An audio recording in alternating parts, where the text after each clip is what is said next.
আমরা অনেকেই একটা ভুল ধারণা নিয়ে চলি যে খোলা জায়গায় বা বাজারের মতো উন্মুক্ত স্থানে আগুন লাগলে বা কোনো ইমার্জেন্সি হলে তো যেদিক দিয়ে খুশি সহজেই পালানো যাবে, তাই এক্সিট রুট নিয়ে অতটা মাথা ঘামানোর প্রয়োজন নেই। কিন্তু অভিজ্ঞতা ও দুর্ভাগ্যজনক বাস্তবতা ভিন্ন কথা বলে।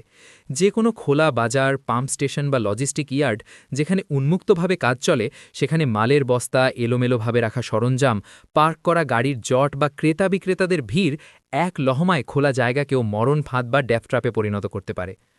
বাংলাদেশ ন্যাশনাল বিল্ডিং কোড এই বিষয়ে অত্যন্ত কঠোর। কোড বলছে, আপনি আপনার ব্যবসা পরিচালনা করুন, আপনার পণ্য মজুত করুন, কিন্তু কোনো অবস্থাতেই মানুষের চলাচলের রাস্তা, এক্সিট রুট বা ইমার্জেন্সি অ্যাক্সেস পথ বন্ধ করে নয়। আনঅবস্ট্রাক্টেড অ্যাক্সেস ধারাটির মূল কথা হল, যে কোনো মুহূর্তে বিপদ ঘটলে আতঙ্কিত না হয়ে দ্রুত দৌড়ে বের হওয়ার পথ সম্পূর্ণভাবে এবং তাৎক্ষণিকভাবে ক্লিয়ার থাকতে হবে।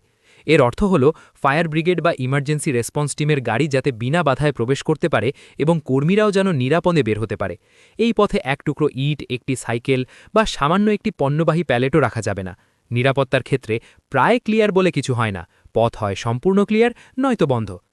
ইঞ্জিনিয়ারগণ এবং সাইটে দায়িত্বে থাকা সকলকেই এটা মনে রাখতে হবে যে এই আনঅবস্ট্রাক্টেড অ্যাক্সেস বিষয়টি কেবল নিখুঁত ডিজাইনের মধ্যে সীমাবদ্ধ নয়, এটি ডিজাইনের চেয়েও বেশি একটি অপারেশনাল ডিসিপ্লিন।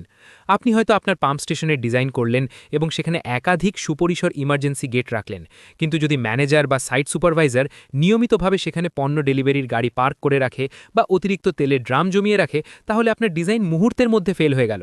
একটি ত্রুটিপূর্ণ অপারেশনাল অভ্যাসের কারণে পুরো সিস্টেমের নিরাপত্তা ভেঙে পড়ল।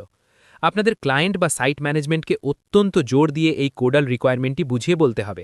কোড অনুযায়ী অপারেশন বা দৈনন্দিন কাজ, লোডিং আনলোডিং প্রক্রিয়া, পার্কিং এবং সামগ্রী মজুতের ব্যবস্থা এমনভাবে করতে হবে যেন ইমার্জেন্সি এক্সিট রুট এবং গেটগুলো সব সময় ২৪ ঘন্টা ফাঁকা থাকে। এটি কোনো ঐচ্ছিক বিষয় নয়, এটি আইনের বাধ্যবাধকতা।